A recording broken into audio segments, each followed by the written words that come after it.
na siguro tayo matutulog nito. Siya po, yung mga gamit ko, pasensya na, wala akong nasalba. Hindi Lola. Pero paano na po kayo? Saan na po kayo titira? Wala, sakali siguro sa kanalewan ko.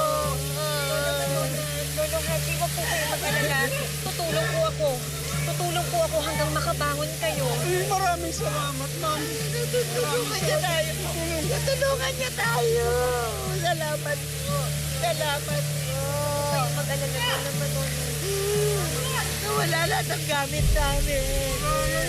Mama, ayoko na pong mahiwalay kay na Lolo at Lola. Tsaka, ayoko na pong mawala sa tabi nila. Baka po kasi ano mangyari ulit eh. Tsaka, paano kung wala po ko ulit magawa? Po. Pero kung okay lang po, ibalik na po ako kina Lola at Lola.